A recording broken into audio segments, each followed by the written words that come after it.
palakas na ang ulan, pati ang bugso ng hangin palakas na. Ayan, kung makikita nyo, ayan, sinasayaw-sayaw na. Sinasayaw-sayaw na yung mga punong kahoy, pati yung puno ng nyug.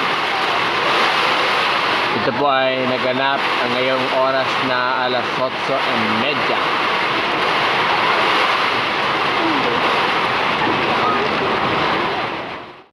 Ayan, time check, it's 11:45, November 1. Nakikita nyo to sa likod namin. Ayan, tumbahan na yung ibang mga puno, pati yung iba naputol na rin yung mga sanga. Ayan, kung makikita nyo sa ngayon, kahit paano papasalamat ako sa Diyos na kahit paano natapos na rin yung bagyo. Inabot kami ng signal number 5. Sa ngayon, nandito ako sa likod. Ito, kung makikita nito,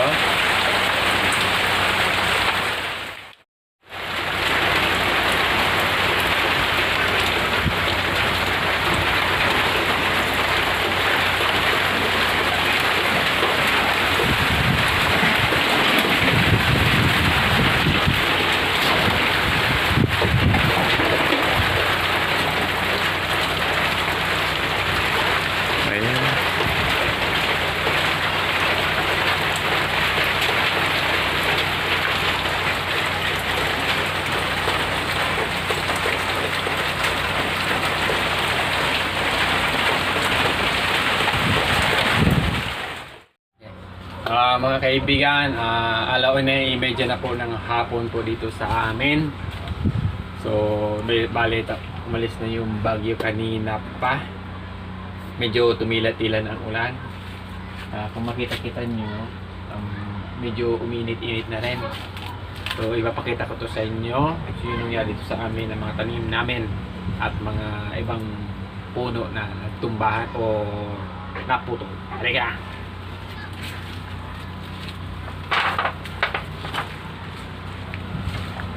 So, yung puno ng santol. Ito, yung atis. Natumba. Ganda ko, no?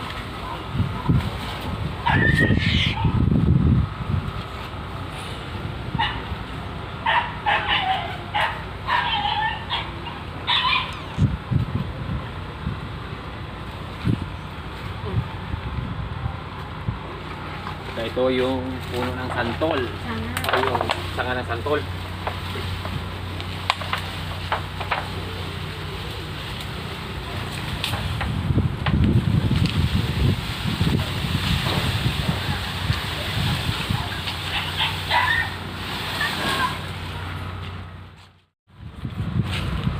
Ayan, halos sinalbo na yung mga tanim namin na raspberries to eh. Pati dito sa kabila, ito yung mga sili. Ito, tumbado na.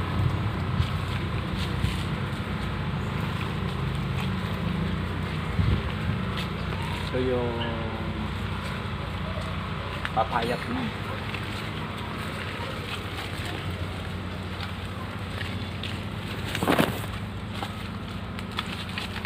Ito, pang yung mga bonga. Ito.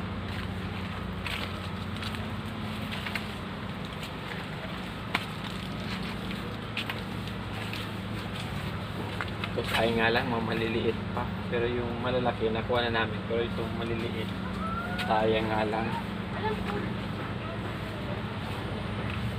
Doon tayo.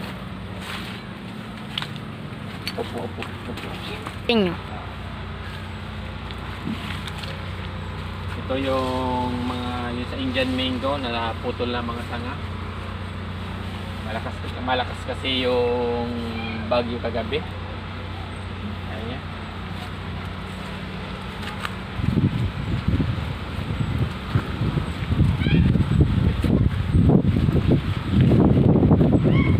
Ayan, ito yung mga sanga na natangga. Naputol.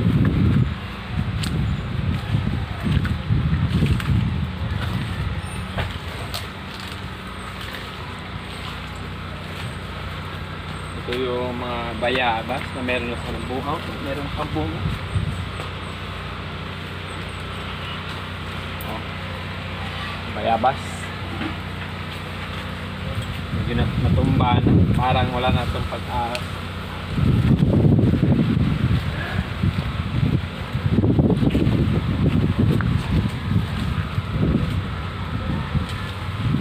Wala na itong pag-asa kung maitayo na.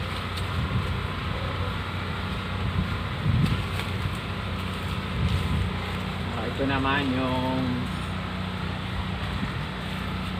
ginagawa na kaya Madrid Cacao. Madrid Cacao yung cacao ngayon. Halos kinalbo na yung mga dahon. Halos ito, bunga na lang natitira.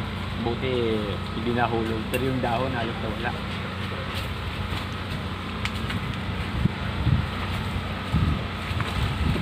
Ito yung mga sili. Wala na. Tutumba na yung mga tanim na sili. Ito naman yung mga kakao.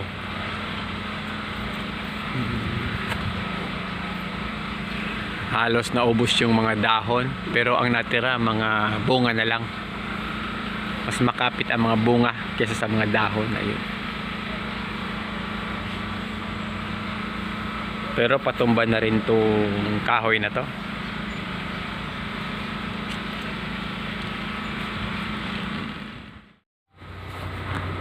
So ito makikita nyo, ito yung puno ng santol na naputol-putol yung mga sanga. Pati yung avocado, halos naubos yung mga dahon na naputol din. Yun, ganun din yung santol, mga maraming naputol na sanga.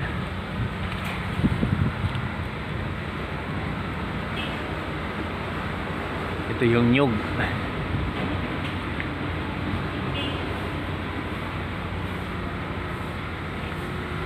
Ito mga mangga.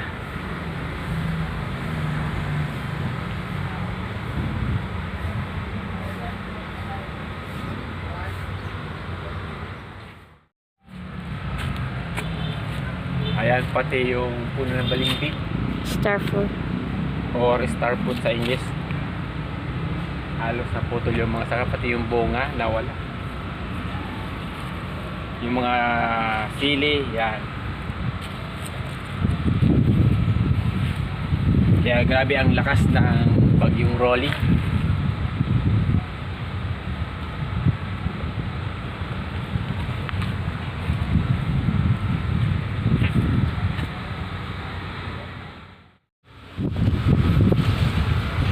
Ayan, nakikita nyo yan mga kaibigan, yun.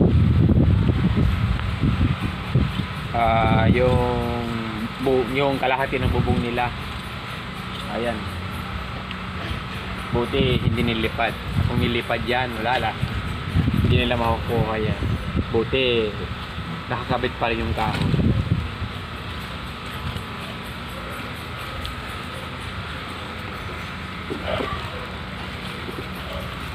Aakyat muna ako doon sa bubong. Check ko muna kung kumusta yung ginawa ko doon.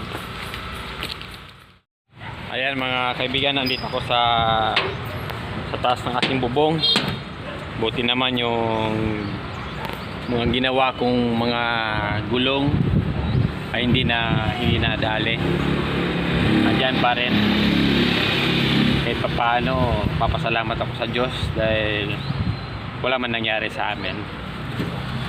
Pati siyempre itong bubong na ginawa, yung mga tinali-tali ko, buti hindi na ano.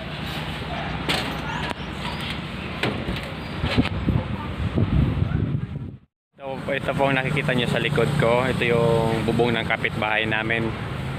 Halos na ubos yung bubong, ay yung kalahati ng bubong nila. Ayan, kung makikita nyo, tanggal yung bubong nila. Malakas talaga yung bagyo. Inabot kami ng signal number 5. Ngayon ang bagyo ayon sa balita papunta daw ng Camarines Sur naman. Patapos ng Camarines Sur, papunta naman ng Quezon Province, patapos ng Quezon Province, papunta naman ng NCR. Yun ang narinig ko sa balita. So ngayon okay naman tong bubong ko, wala man na nasira. Yung mga kailangang maraming lilinisin dito, yung mga dahon-dahon.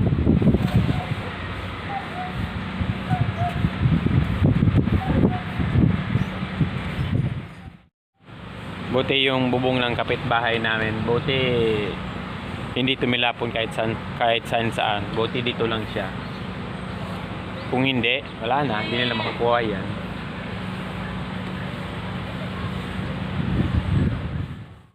Sige mga kaberski, bababa na ako mga kaibigan kasi magsisimula na ako maglinis.